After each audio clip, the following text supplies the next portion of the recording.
Bonjour les amis, aujourd'hui pour cette nouvelle chronique, nous sommes à Mauzé-sur-Louette, c'est pas très loin d'Angers. Il pleut aujourd'hui, c'est pour ça que je suis sous un parapluie.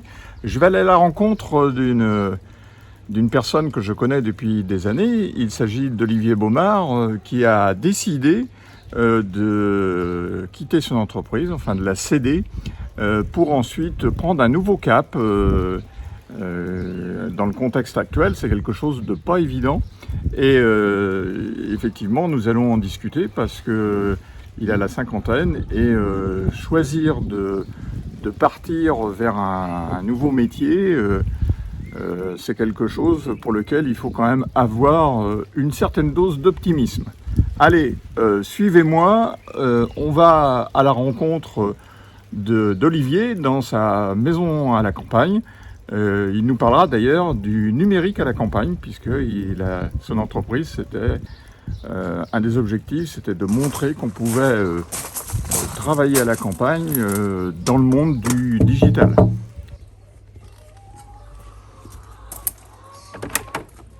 Bonjour Yannick. Bonjour Olivier, bah écoute, je viens avec le parapluie parce qu'il fait un temps pas terrible aujourd'hui, mais on va se mettre à l'abri au coin du feu pour discuter de ta nouvelle entreprise, de ton nouveau cap que tu prends après avoir cédé ton entreprise. Bienvenue Yannick, entre donc bien au chaud, bien vite. Bon, allez, je rentre. Tu habites ici dans la campagne, à Mauzé-sur-Louette, on n'est pas très loin d'Angers. Et on s'est connus à un moment où tu avais lancé une entreprise ici à Mauzé, une entreprise de graphisme et de digital, ce qui était à l'époque un pari osé. Et donc tu avais du reste lancé un événement qui s'appelait le numérique à la campagne. Est-ce qu'on peut revenir en préambule un peu de ce que tu fais aujourd'hui sur cet événement ? Alors d'abord sur l'entreprise, c'est une entreprise que j'ai créée en 2002, donc ça fait 18 ans cette année.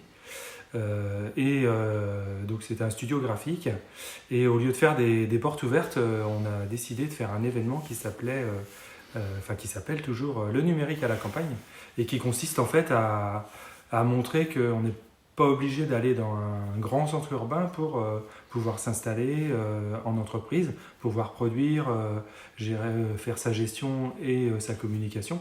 Aujourd'hui, avec le numérique, à l'époque, avec le numérique, c'était pas évident que ce mode de fonctionnement puisse exister. Et donc, à travers des ateliers de découverte sur des outils pour la gestion, la communication, la production, on a créé ce petit événement. Donc aujourd'hui, avec le contexte sanitaire, cet événement est suspendu. Mais j'espère bien que Laura et Candice, les successeurs à la tête de Monagraphique, reprennent cet événement à l'avenir. Oui, parce que tu as cédé ton entreprise, mais on va y revenir. Ce que je voulais surtout un peu être insistant, c'est sur le côté un peu innovateur, osé, parce que à l'époque, il n'y avait pas la fibre à Mauzé-sur-Louette, on était en ADSL, donc ça devait être un peu compliqué, c'était un peu osé d'installer ce type de studio à Mauzé-sur-Louette. C'est vrai, au tout début, il y avait effectivement très peu de réseau. On était avec un modem en 56K ou quelque chose comme ça, je crois. C'était la qu'on a bien connu, nous les anciens. Voilà. Au fur et à mesure, les offres ADSL sont arrivées et désormais, le territoire est desservi par la fibre optique et elle est en déploiement actuel à Mauzé-sur-Louette. Donc c'est un bon signe à la fois pour les entreprises mais aussi pour les particuliers. Puisque ça va permettre de pouvoir bénéficier de services et donc également de faire en sorte que le territoire soit encore plus attractif. Et donc toi, tu as décidé récemment de changer de cap, c'est-à-dire de céder ton entreprise pour faire autre chose, parce que tu n'es pas à la retraite encore, mais tu es encore un peu jeune, et plus jeune que moi toujours. Et tu as décidé de changer parce que pour quelle raison tu voulais faire autre chose, tu en avais marre, tu avais fait le tour de la question. Qu'est-ce qui te motivait à changer en fait?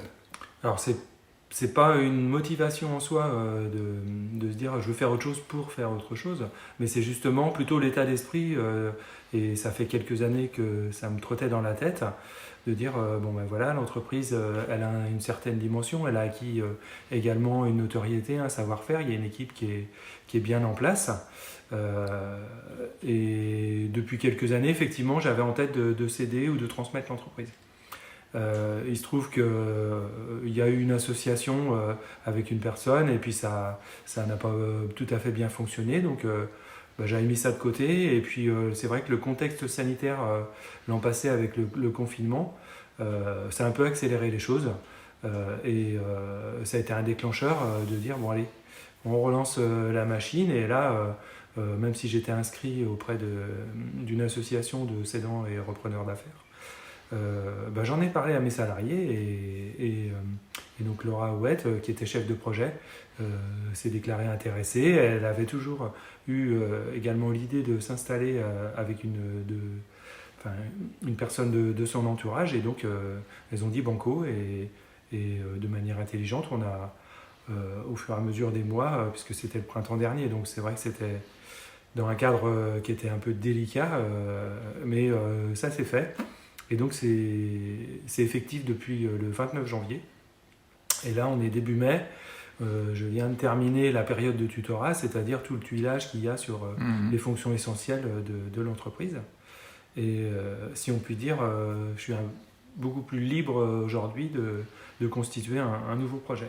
C'est pour ça que je suis là aujourd'hui, justement, c'est pour en parler. D'ailleurs, tu as lancé une annonce sur les réseaux, tu as dit « En mai, fais ce qu'il te plaît ». Donc, c'est un peu la thématique. Mais ce que je voulais surtout dire, c'est que, on n'a pas parlé de tonnage, mais bon, on va dire que tu as la cinquantaine. Mais c'est quand même osé de faire ce genre de choses. Il faut être un peu gonflé, de quitter une entreprise qui tourne. Bon, quelle mouche te pique comme ça d'un seul coup, te dire finalement je pourrais rester confortablement dans mon entreprise. Alors confortablement, c'est toujours également sur le fil du rasoir. On est dans des TPE-PME avec 4 salariés plus le gérant, donc on remet les compteurs à zéro tous les ans, et donc c'est vrai qu'il y avait cet aspect-là, effectivement, de dire on est acteur de son devenir. Mais la principale motivation, ça a été aussi pour découvrir d'autres choses. Et ta chronique, ça traite de l'optimisme. Et moi, pour le dire, j'ai 55 ans. Bon, ça y est, tu l'as dit. Moi, je voulais pas le dire, je dis la cinquantaine. Donc, je pense que c'est un bel âge pour entreprendre des choses. Il me reste encore de belles années. J'ai un savoir-faire et puis une maîtrise d'un certain nombre de sujets, à la fois sur l'aspect technique de certains points de ma profession, même si je ne peux pas tout exploiter, mais également au niveau de la gestion, de l'organisation, de la gestion de projet. Il y a des choses qui m'intéressent. La société est en mouvement. Depuis toujours, je suis impliqué dans des structures où il y a des très belles choses qui se passent, et je peux dire que c'est aussi le déclencheur de voir que il n'y a pas d'âge pour entreprendre ou pour se coller à des projets qui ont du sens, même si la communication a du sens.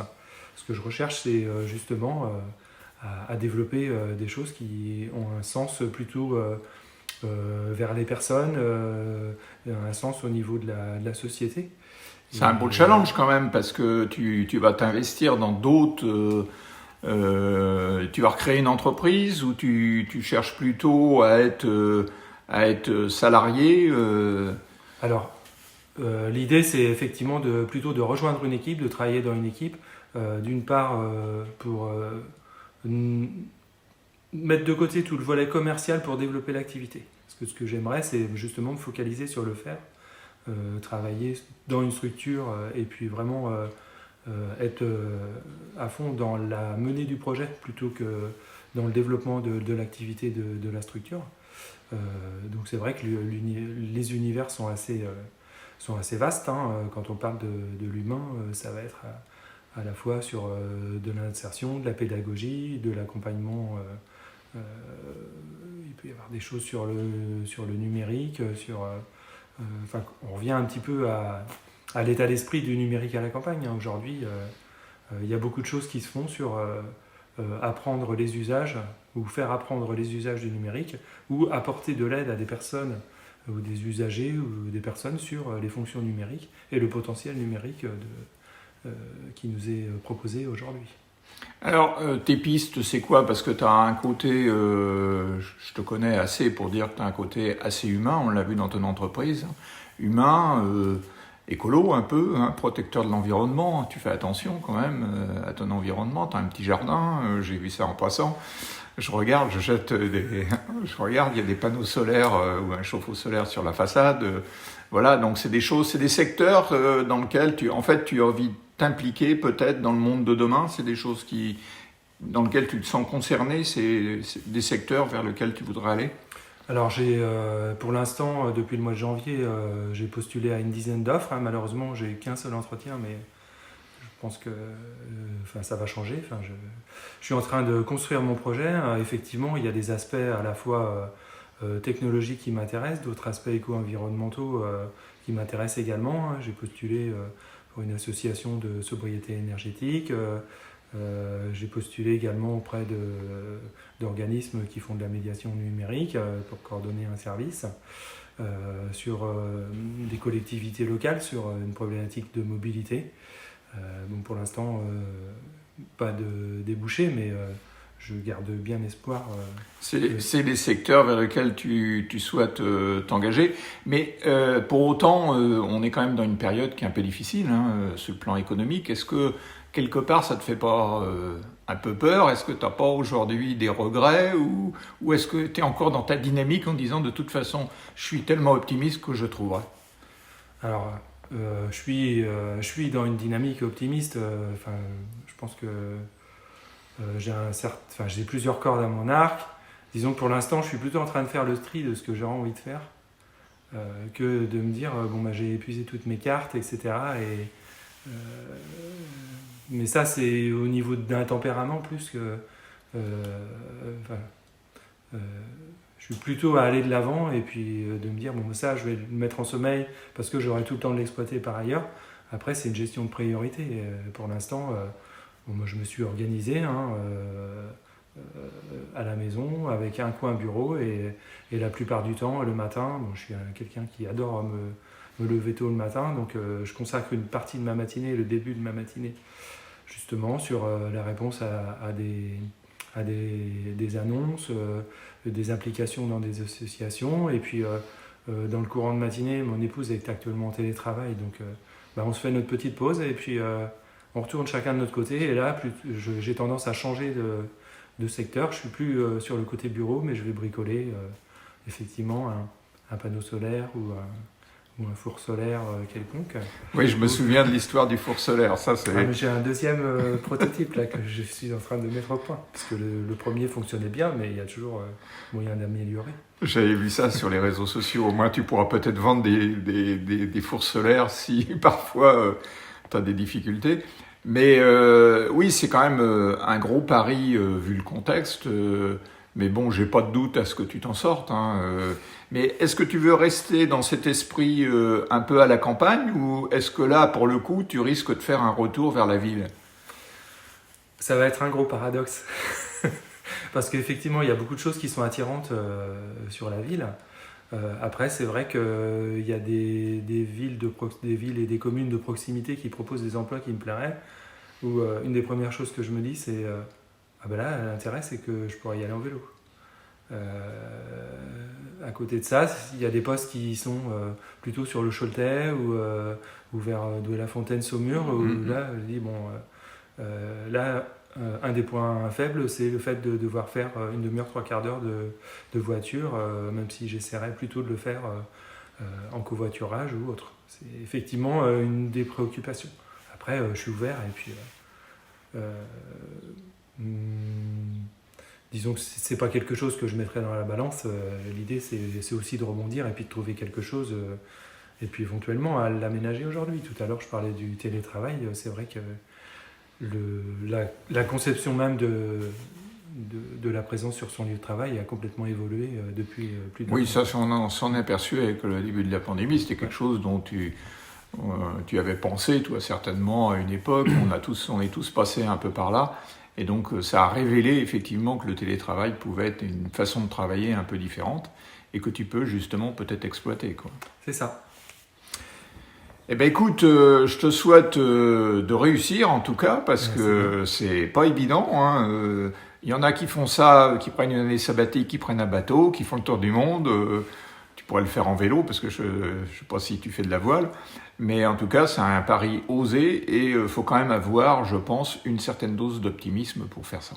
Ah bah complètement, mais oui, on est poussé par l'optimisme. De toute façon, si on n'a pas cette injonction, ça vaut pas le coup. Et c'est vrai que avoir des grands-enfants, ce qui est rigolo d'ailleurs, puisque aujourd'hui, c'est eux qui réalisent mes courriers pour postuler à des emplois, qui ont lu mon CV, etc. Et qui me donnent des petits conseils bien pratiques pour pouvoir aller de l'avant, pour pouvoir avoir des candidatures qui soient qualifiées, quoi. Eh ben merci Olivier. Merci bien. Et bon vent, hein, même si c'est pas à la voile, bon vent quand même. Merci bien. Bon bah et voilà les amis, vous voyez une nouvelle chronique optimiste qui s'achève avec Olivier qui est derrière moi, qui me tient le parapluie. Je trouve ça plutôt sympathique. On est dans son jardin, à côté de sa piscine en bois. Et donc on a fait le tour. C'est vraiment formidable d'habiter à la campagne. Ce qu'il a fait, c'était déjà osé à l'époque, et le nouveau virage qu'il prend, comme on a pu en discuter, c'est également osé. Donc moi, vous me retrouvez la semaine prochaine pour une nouvelle rubrique optimiste. En attendant, vous pouvez retrouver en bas de l'image les adresses des réseaux sociaux. N'oubliez pas que vous pouvez me retrouver sur Facebook et sur YouTube pour regarder les vidéos. Je vous souhaite en attendant une bonne semaine avec un peu d'eau, puisqu'on annonce beaucoup de perturbations pendant le mois de mai. Ça fera du bien au jardin. En attendant, portez-vous bien. N'oubliez pas de vous faire vacciner si vous ne l'êtes pas. C'est important. Portez le masque. Nous, on n'en a pas. Mais bon, on a gardé la distanciation sociale ou physique selon le cadre, comme vous voulez. Allez, bonne semaine à tous. À bientôt.